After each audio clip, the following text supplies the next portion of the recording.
أعوذ بالله من الشيطان الرجيم. بسم الله الرحمن الرحيم.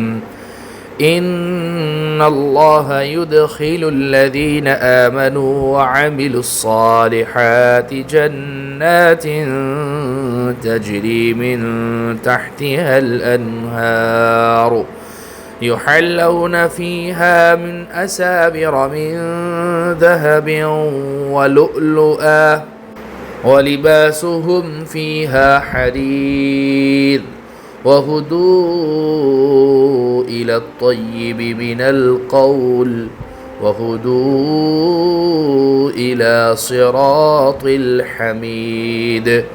إن الذين كفروا ويصدون عن سبيل الله والمسجد الحرام الذي جعلناه للناس سواء العاكف فيه والباد ومن يرد فيه بإلحاد بظلم نذقه من عذاب علیم. میرا عزیز و پیارو بزرگو، اللہ کے رسول پر ایمان رکھنے والے میرے دین عظیم بھائیو، یہ 3 آیتیں جن کی تلاوت ابھی آپ حضرات کے سامنے کی گئی، سورہ حج کا 3 رکوع ہے، 3 آیتوں پر مشتمل جن کی تلاوت کی گئی. جیسا کہ گزشتہ کل آپ لوگوں کے سامنے یہ باتیں آئی تھی کہ یہ مومن اور کافر 2 فریق ہیں جنہوں نے اپنے پروردگار کے بارے میں ایک دوسرے سے جھگڑا کیا ہے. اب اس کا فیصلہ اس طرح ہوگا کہ جن لوگوں نے کفر اپنایا ہے ان کے لیے آگ کے کپڑے تراشے جائیں گے، ان کے سروں کے اوپر سے کھولتا ہوا پانی چھوڑا جائے گا جس سے ان کے پیٹ کے اندر کی چیزیں اور کھالیں گل جائیں گی، اور ان کے لیے لوہے کے ہتھوڑے ہوں گے.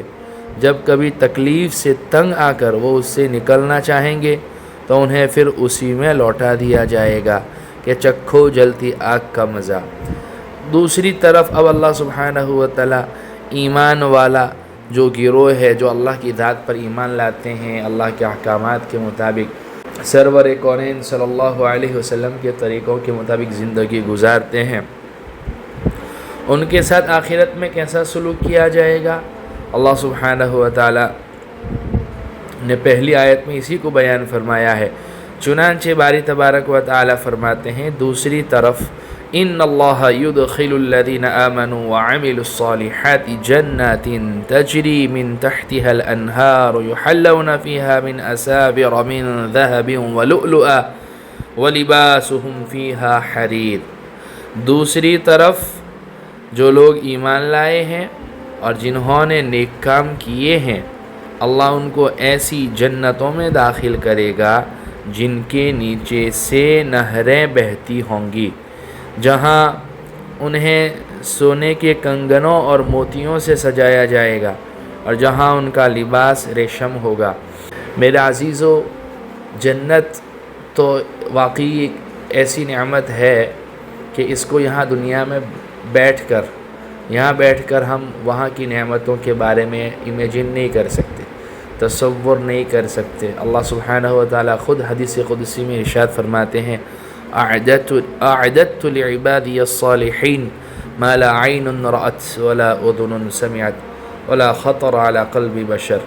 میں نے اپنے نیک صالح بندوں کے لیے ایسی نعمتیں تیار کر رکھی ہے نہ کسی آنکھ نے دیکھا، نہ کسی کان نے سنا، اور نہ کسی انسان کے دل پر اس کا گزر ہوا.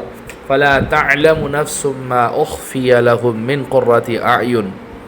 آنکھوں کی ٹھنڈک کا وہ سامان جو لوگوں کی نگاہوں سے پوشیدہ ہے اور اوجل ہے، اللہ سبحانہ و تعالیٰ نے اپنے نیک بندوں کے لیے تیار کر رکھے. دیکھیے آخرت کا ہونا اور جزا اور سزا کے دن کا متعین ہونا، اور اس کے بعد اچھے لوگوں کے ساتھ اچھا سلوک، برے لوگوں کے ساتھ برا سلوک، اچھوں کو ان کی نیکیوں کا صلہ اور برے لوگوں کو ان کے کرتوت کی سزا کا ملنا کیوں ضروری ہے؟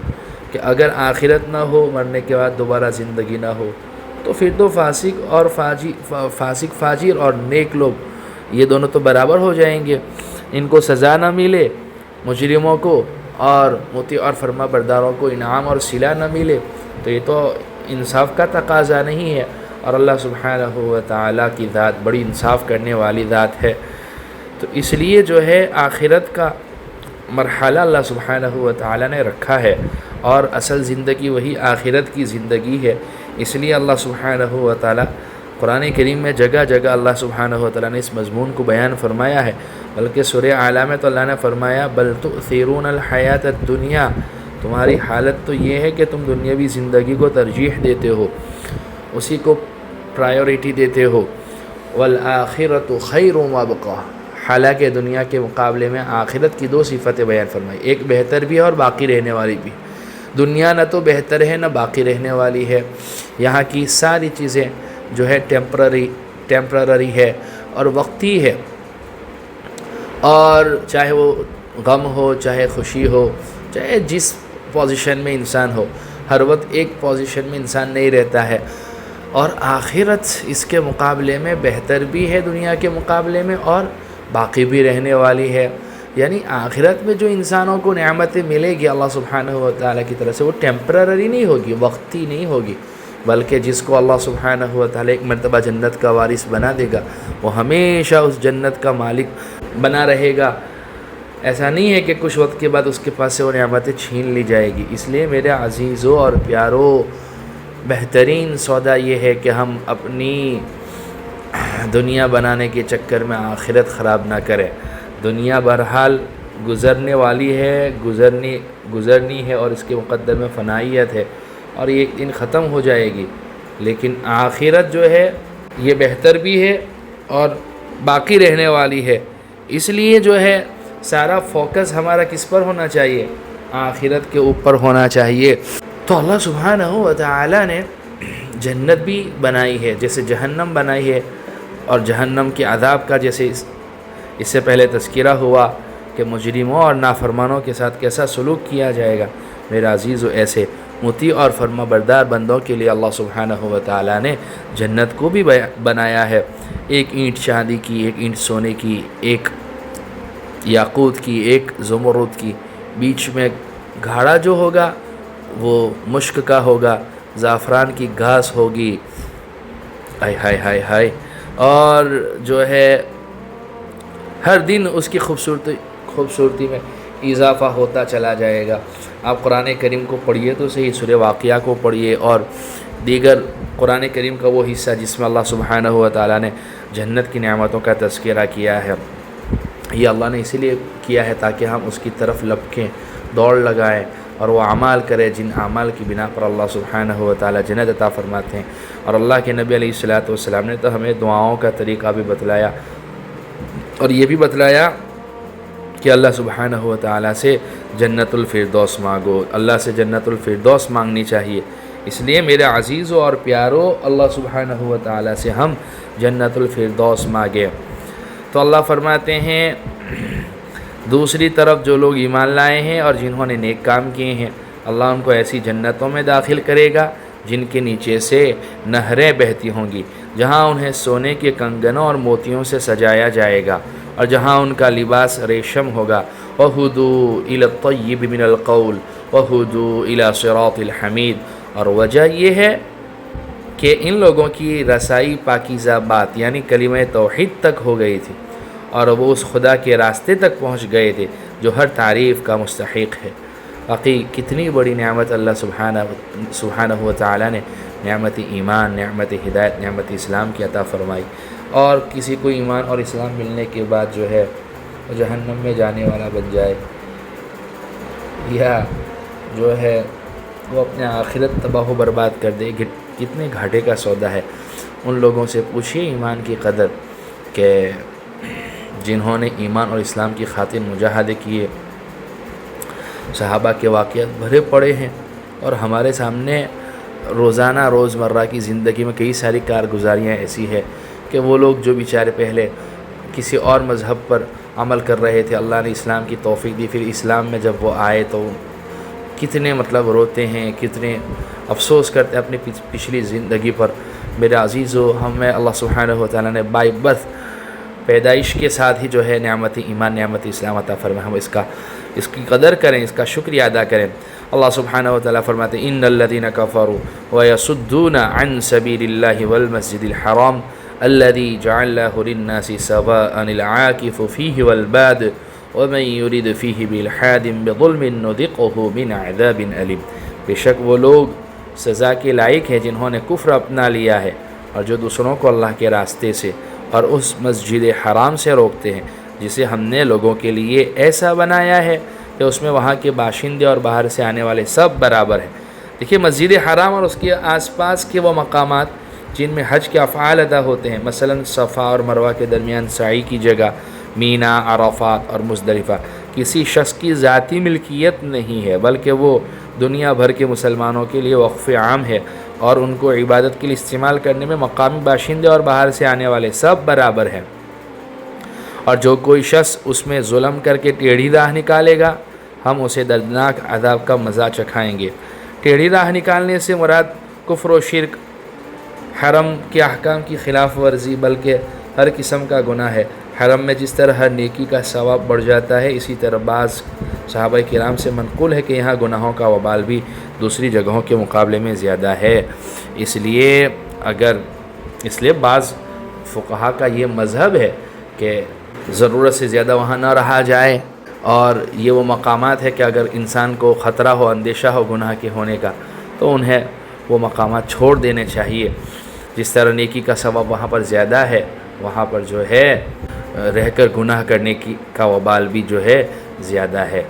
میرے عزیزو، میرے پیارو، حرم شریف جتنا محمد بن سلمان کا ہے، وہاں کے رہنے والے لوگوں کا ہے، اتنا ہمارا بھی ہے، سارے مسلمانوں کا اس کے اوپر حق ہے۔ میرے عزیزو، اللہ سبحانہ و تعالیٰ نے اگر ہمیں مال دیا ہے تو حج کی شکل میں، عمرے کی شکل میں جانا چاہیے، اور جو ہے حتی الامکان وہاں گناہوں سے اپنے آپ کو بچانا چاہیے اور خوب نیکی کے کام کرنے چاہیے۔ الحمدللہ سورہ حج کے 3 رکوع ہو گئے، حج کے ایام شروع ہو چکے ہیں۔ جو ہے استطاعت لوگ ہیں، یعنی جن کے اوپر حج کی فرضیت آ گئی ہے، انہیں چاہیے کہ اول وہلے میں وہ حج کی فریضے کی ادائیگی کریں۔ پتہ نہیں آئندہ کیا جو ہے رکاوٹیں پیش آ جائیں، اور حج جوانی میں کی جانے والی عبادت ہے، اس لیے جتنا جلدی ہو سکے حج کا احرام باندھیں اور حج کے احکام اور مسائل جو ہے سیکھ کر جائیں۔ اور جوانی میں کی جانے والی یہ عبادت ہے، ہم لوگ عامةً نہیں سمجھتے ہیں کہ بوڑھے ہو جائیں گے، بچیوں کی شادی ہو جائے گی، سب کچھ ہو جائے گا، اس کے بعد ہم چلے جائیں گے۔ نہیں، جوانی میں کی جانے والی یہ عبادت ہے۔ اللہ سبحانہ و تعالی ہم تمام کو جوانی ہی میں اور صحت اور تندرستی ہی کی حالت میں ان عبادتوں کی ادائیگی نصیب فرماوے۔ جو لوگ وہاں پر جانے کے طالب ہے، متمنی ہے، اللہ ان کی تمناؤں کو، آرزوؤں کو پورا فرماوے، اور ہم تمام کو جو ہے صحت اور تندرستی کے زمانے میں ماہل و عیال کے اور دوست احباب کے جو ہے وہاں کی حاضری مقدر فرماوے، اور بار بار لے جاوے حج کی شکل میں، عمرے کی شکل میں۔ کتنے خوش نصیب ہوں گے وہ لوگ جنہوں نے ابراہیم علیہ السلام کی اس ندا پر، جو انہوں نے اللہ کے حکم سے جو ہے بلند پہاڑی پر چڑھ کر دی تھی کہ وَأَذِّنْ فِي النَّاسِ بِالْحَجِّ يَأْتُوكَ رِجَالًا وَعَلَى كُلِّ ضَامِرٍ يَأْتِينَ مِنْ كُلِّ فَجٍّ عَمِيقٍ۔ اللہ سبحانہ و تعالیٰ نے فرمایا تھا کہ آپ لوگوں میں اب حج کا اعلان کرو۔ جب بیت اللہ کی تعمیر مکمل ہو چکی تو کہا کہ لوگوں میں حج کا اعلان کرو۔ لوگ آئیں گے، پیدل بھی آئیں گے، دور دراز راستوں سے جو ہے سواریوں پر، دبلے دبلے اونٹوں پر سوار ہو کر بھی آئیں گے۔ اور آپ دیکھتے ہیں کہ آج تو یوں لگتا ہے کہ جیسے بیت اللہ میں کوئی مقناطیس ہے جو بندگان توحید کو اپنی طرف کھینچ رہا ہے، ہر سال اضافہ ہی ہوتا رہتا ہے، اور ایک ہجوم ہے جو بندگان توحید کا وہاں پر جمع ہو جاتا ہے۔ تو اللہ سبحانہ و تعالی ہم تمام کو جو ہے وہاں کی حاضری نصیب فرما۔ کتنے خوش نصیب ہوں گے نا وہ لوگ جنہوں نے ابراہیم علیہ السلام کی اس ندا پر لبیک کہا ہوگا۔ اللہ ان خوش نصیبوں میں ہمارا بھی شمار فرما دے۔ جنہوں نے جتنی مرتبہ لبیک کہا ہوگا، اللہ ان کو اتنی مرتبہ حاضری نصیب فرماوے گا، اور اللہ سبحانہ و تعالی بار بار لبیک کہنے والوں میں ہمارا بھی شمار فرما دے، اور ہماری بھی حاضری وہاں کی مقدر فرما دے۔ اور بہرحال یہ یہاں پر ان آیات پر یہ ٹوٹل 3 آیتیں تھیں۔ آیت نمبر 23، 24، 25 سورہ حج کا تیسرا رکوع مکمل ہوا۔ اللہ سبحانہ و تعالی ہمارے سلسلے کو بھی قبول فرماوے، نجات بخشش کا ذریعہ بناوے، کہنے سننے سے زیادہ عمل کی توفیق عطا فرماوے۔ وآخر دعوانا ان الحمد للہ رب العالمین۔